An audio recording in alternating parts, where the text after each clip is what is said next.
आप बताइए फिर आपके इन्वेंशन के बारे में। तो बेसिकली वो एक दांत जो खराब हुआ था, तब डॉक्टर के पास मैं जब गया तो डॉक्टर से मेरा सवाल था कि जब ना मैं गुटखा खाता हूँ, ना सिगरेट स्मोकिंग है, ना कभी कोल्ड ड्रिंक पीता हूँ ज्यादा, तो फिर दांत खराब होने का रीजन क्या है? तो डॉक्टर का ये कहना था कि दांत नहीं खराब हुआ है, आपके गम्स खराब हुए। तो मुझे ये समझ में आया कि दांतों की सफेदी नहीं, पर मसूड़ों की मजबूती ज्यादा इंपॉर्टेंट है ओरल केयर के लिए। दांत निकालने के बाद उसने मुझे एक ट्यूब दिया, तो उन्होंने कहा आपके जो दांत निकला है वहां मसाज करो, वहां ब्लड फ्लो बढ़ेगा जैसे आप मसाज करोगे तो, प्लस नया कैविटी जो आपका है उसको भर देगा क्योंकि नए सेल जनरेट होते हैं उससे। तो फिर मैंने सोचना शुरू किया कि मुझे गम मसाजर बनाना है क्योंकि गम्स के लिए कोई प्रोडक्ट होना चाहिए। अच्छा, ठीक है। उसके बाद मैंने उस प्रोसेस की जो ड्रॉबैक थी, जो हमारी प्रोसेस के ड्रॉबैक थे, उस पर स्टडी किया।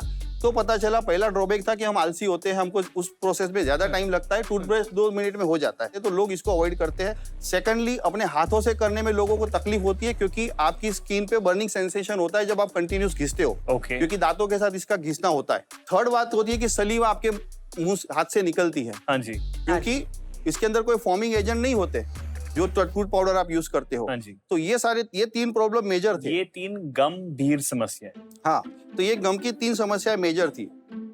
फिर बाद में मैंने सोचा कि एज ए सेपरेट इंस्ट्रूमेंट अगर मैं इसको डिजाइन करता हूँ, इनोवेशन करता हूँ इसका, तो लोगों को एक ब्रश भी लेना पड़ेगा, उसके बाद ये भी लेना पड़ेगा। तो मैंने क्या किया कि इसको मैंने उसके साथ ही जोड़ दिया। एक रबर इंस्ट्रूमेंट है जो किसी भी टूथब्रश रिंग है, वो इंटरनल कर्व्स वाली रिंग है। तो आपकी जो सलीवा उसके थ्रू बाहर आएगी ना, वो आपके हाथों पे ना आकर उस रिंग के अंदर कंटेन हो जाएगी। उस रिंग के 2 एग्जिट दिए हुए हैं, एक एग्जिट ये साइड से है, एक एग्जिट पीछे की साइड से। सो अगर आप इस डायरेक्शन में उसको यूज कर रहे हो तो वो इस एग्जिट के थ्रू सलीवा आपका वॉश बेसिन में गिरेगा, और अगर आप इसको इस डायरेक्शन में यूज कर रहे हो तो वो नेक्स्ट एग्जिट जो पीछे की वहां के थ्रू निकल जाएगा। तो ये 3 जो मेजर प्रॉब्लम थे जिसकी वजह से हम लोग इसको अवॉइड कर रहे थे, इसको मैंने इसके अंदर एड्रेस करने की कोशिश की है। और इसके साथ आपको टूथब्रश के साथ तो टूथपेस्ट लेना पड़ेगा, और इसके लिए मसाजर के साथ कुछ और पाउडर लेना। हाँ, अगर ले सको तो ले सकते हो, अदरवाइज आपका जो फॉर्म मुंह में होगा, मींस ये दोनों प्रोसेस साइमल्टेनियसली चलेगी। आपने ब्रश कर लिया, ब्रश करने के बाद इसको उल्टा किया और आपने उसी से आपका मसाजिंग भी हो गया।